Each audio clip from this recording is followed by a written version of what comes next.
اعوذ باللہ من الشیطان الرجیم، بسم اللہ الرحمن الرحیم.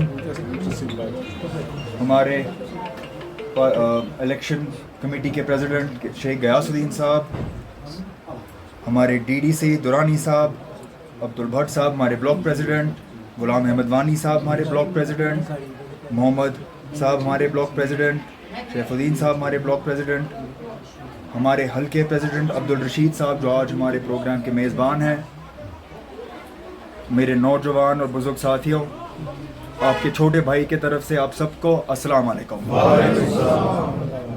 پہلی چیز تو میں آپ سب کا شکر گزار ہوں کہ آپ یہاں تشریف لائے ہیں اور ہمارا اتنے محبت سے ہمیں ملے ہیں. پچھلے 10 سال سے اور خاص طور پر پچھلے 5 سال سے 2019 کے بعد 5 اگست 2019 کے بعد جموں اینڈ کشمیر میں کافی مشکل دور گزر رہا ہے. پر سیاست اور الیکشنز کی بات کرنے سے پہلے ہمیں سوچنا چاہیے اور غور سے سوچنا چاہیے کہ ہمارے ریاست کے ساتھ اور ہمارے شناخت کے ساتھ ہوا کیا. ہمارے ریاست کے ساتھ اور ہمارے شناخت کے ساتھ مرکز کی حکومت نے کی کیا.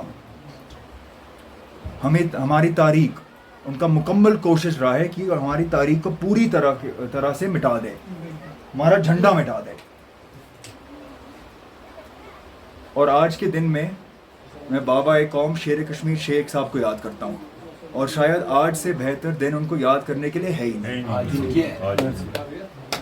میں ان کے ساتھیوں کو یاد کرتا ہوں، آپ کے اور ہمارے بزرگوں کو یاد کرتا ہوں جنہوں نے اس قوم کے لیے بڑی قربانی دی، جنہوں نے ہمارے لیے، آپ سب کے لیے جدوجہد کی.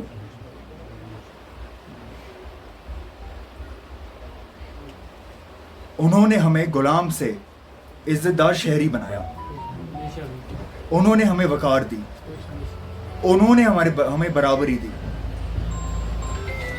پر آج جناب یہ سب خطرے میں ہے. ہمارا وقار خطرے میں ہے، ہمارا ریاست تو تہس نہس ہو گیا، شناخت وہ تہس نہس کرنے کی کوشش کر رہے ہیں. اور آج کی لڑائی اب ہماری ہے. ان کا لڑائی لڑ رہی ہے ہمارے لیے، اب آگے والی نسلوں کے لیے وہ لڑائی ہماری ہے. اور اگر ہم اس میں ناکامیاب ہوئے یا اگر ہم اس میں پورا دم نہیں لگائیں گے تو تاریخ ہمیں کبھی نہیں معاف کرے گا. جو زمین ہمیں شیخ صاحب نے لینڈ ٹو ٹلر کے ذریعے دی وہ چھینی جا رہی ہیں. ہماری پانی، ہمارے باغ، ہمارا زمین، ہمارے سارے ریسورسز، ہمارے پہاڑ، ہمارا ریت، وہ سب چھینا جا رہا ہے. نوکریاں جس کو ہمارے نوجوانوں کو جانا تھا وہ باہر جا رہے ہیں. سارے ٹھیکے جس کو ہمارے لوگوں کو جانا تھا وہ باہر جا رہے ہیں. سارے افسر وہ باہر کے ہیں. کیا یہ ترقی ہے؟ اس میں جموں اینڈ کشمیر کیا حاصل کرے گا؟ ہمیں کچھ نہیں ملتا اس سے. اگر زمین ہماری، نوکریاں ہمارے، پہاڑ ہمارا، پانی ہمارا، بجلی ہمارا، تو اس کے اوپر پہلا حق ہمارا ہونا چاہیے، کسی باہر والے کا نہیں. کشمیر کی پوری آبادی میں سے 50% سے زیادہ لوگ سیب کے بزنس میں جڑے ہوئے ہیں. یا وہ سیب کو اگاتے ہیں، یا وہ سیب کو منڈی میں لیتے ہیں، یا وہ سیب کو منڈی میں بیچتے ہیں. 50% سے زیادہ. مطلب اگر اس کمرے میں ہم 100 لوگوں ہیں، مطلب 50 لوگ سیب کے بزنس میں جڑے ہوئے ہیں. ہندوستان کے 80% سیب کشمیر سے آتے تھے، پر اب یہ بدل گیا ہے. اب مرکز کی حکومت نے شروع کیا ہے کہ وہ سیب دوسرے ملکوں سے لائیں گے. ہمارے سیب میں کیا کمی؟ پہلے اس کے اوپر ٹیکس لگا تھا کہ اگر آپ باہر سے امپورٹ کرو گے سیب کو 100% ٹیکس، 50% ٹیکس. پر اب مرکز کی حکومت نے ٹیکس کو نہ کے برابر کر دیا. اب وہ سیب لائیں گے افغانستان سے، ایران سے، امریکہ سے، چائنا سے، ساؤتھ افریقہ سے. جو سیب ہمارا قیمت وہ آسمان تک تھا، اب وہ زمین تک گر گیا. اور یہ 50% لوگ ہیں، پھر ان کا کیا؟ آج ہمارے کشمیری کسان ترس رہے ہیں، ان کے سیب نہیں بک رہے. زعفران کا حال کچھ زیادہ الگ نہیں ہے، ان کے بھی کسان، ہمارے زعفران کے کسان بھی ترس رہے ہیں. ان کو پیسے، وہ بینک سے پیسے لینے پڑتے ہیں قرضے میں، قرضے وہ واپس دے نہیں سکتے، پھر وہ اپنی زمین بیچتے ہیں، شیخ صاحب کا دیا ہوا زمین بیچتے ہیں، پھر ان کا بچا کیا؟ پتہ نہیں مجھے کہ وہ ہماری بربادی اپنی ترقی کیوں سمجھتے ہیں. ہمارے نوجوان وہ تعلیم حاصل کرتے ہیں، پیسے خرچتے ہیں، تعلیم حاصل کرنے کے بعد وہ بن جاتے ہیں ڈاکٹر، وہ بن جاتے ہیں انجینئر، وہ بن جاتے ہیں وکیل، وہ بن جاتے کچھ بھی، پر روزگار ان کے لیے ہے نہیں. پچھلے 10 سال میں نئے روزگار کے موقع تو آئے ہیں، پر وہ گئے کہاں؟ سب باہر. کس کو ملے؟ ہمیں تو نہیں، وہ سب باہر گئے ہیں. جناب نوکریاں دینے کو دور کی بات ہے، جو ہمارے نوجوان کے پاس نوکری تھا آپ نے ان سے بھی چھین کر کسی باہر والے کو دے دیا.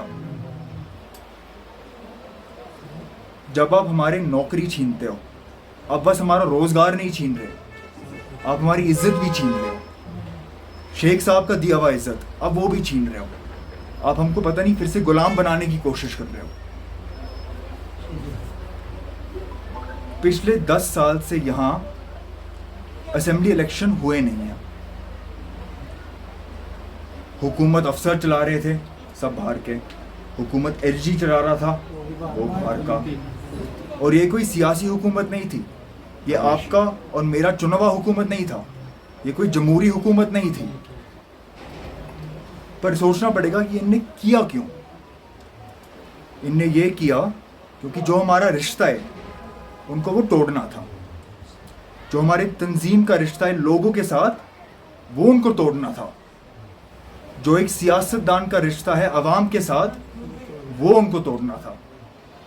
پر آج مجھے صاف طور پر دکھ رہا ہے کہ وہ ان 10 سال میں ناکامیاب رہے، اور انشاءاللہ یہ رشتہ کبھی ٹوٹے گا نہیں،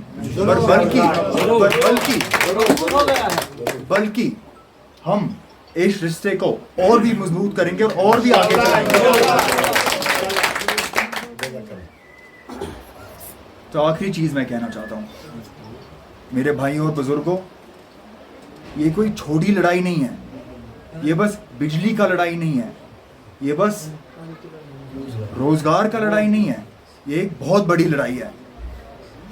جیسے شیخ صاحب کے وقت میں وہ بڑی لڑائی تھی، وہ آج بھی ہے، وہ آج پھر سے آ گیا. اس میں میں اکیلے نہیں لڑ سکتا، گیا صاحب اکیلے نہیں لڑ سکتے، ضامر اکیلے نہیں لڑ سکتا، آپ اکیلے نہیں لڑ سکتے، عمر صاحب نہیں اکیلے لڑ سکتا، کیونکہ مرکز اور ہمارے مخالف وہ اکیلے نہیں ہیں. مرکز ہے بی جے پی، آر ایس ایس، ان کے B team, C team, D team, اور بھی نئے ٹیم آ رہے ہیں. ان کے اب انڈیپینڈنٹ کینڈیڈیٹ آ گئے ہیں، سارے پراکسی کینڈیڈیٹ آ گئے ہیں، ان کے ہیں. راہل جی نے کہا بھی تھا کہ اگر آپ ووٹ نیشنل کانفرنس کو یا کانگریس کو نہیں دو گے وہ سیدھا بی جے پی کے کھاتے میں جائے گا. ہر ایک ووٹ جو آپ نیشنل کانفرنس ہمارے البائن کو نہیں دو گے یا اگر آپ کانگریس کو نہیں دو گے وہ سیدھا جا رہا ہے مرکز کی حکومت کو. تو اگر ہمیں یہ لڑائی کو جیتنا ہے